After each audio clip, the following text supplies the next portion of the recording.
হংকংয়ের স্থানীয় সময় বৃহস্পতিবার রাতেও দেশটির তাইপো এলাকার বহুতল আবাসিক কমপ্লেক্স থেকে ধোঁয়া উঠতে দেখা যায়। 24 ঘন্টার বেশি সময় পার হলেও নিয়ন্ত্রণে আসেনি আগুন। বেশ কিছু ভবনে আগুনের শিখা দেখা গেছে।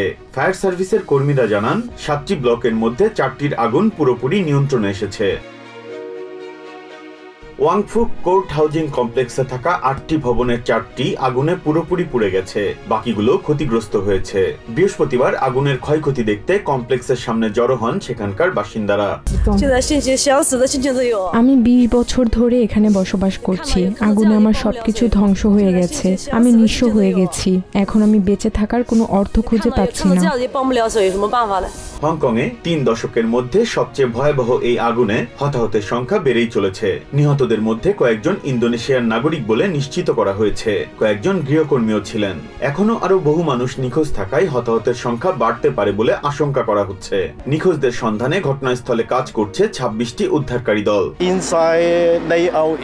আসলে আমাদের প্রধান চ্যালেঞ্জ হলো তাপমাত্রা। অগ্নি নির্বাপক কর্মীদের উচ্চ তাপমাত্রার মুখোমুখি হয়ে অগ্রসর হতে হচ্ছে।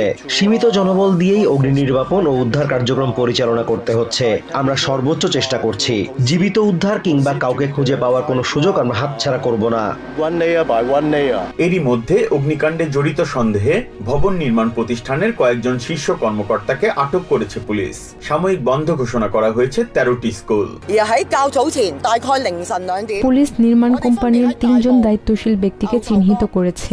এর মধ্যে 2 জন পরিচালক এবং 1 জন ইঞ্জিনিয়ার পরামর্শক। এছাড়া 3 জন স্থানীয় যুবককে গ্রেফতার করেছি। তাদের বয়স 52 থেকে 68 বছরের মধ্যে এবং তারা তদন্তের জন্য এখনো পুলিশ হেফাজতে রয়েছেন।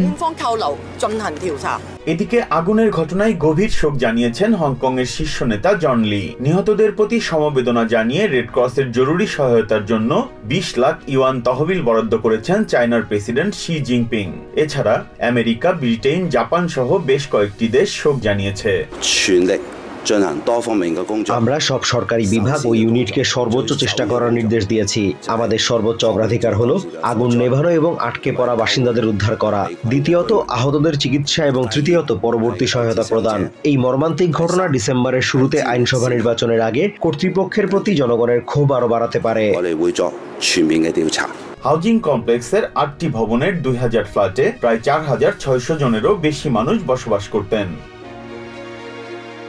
Biprajit Chanda, TVN24 news desk. New York থেকে সম্প্রচারিত TVN24 টেলিভিশন বিশ্বজুড়ে বাঙালির কণ্ঠস্বর।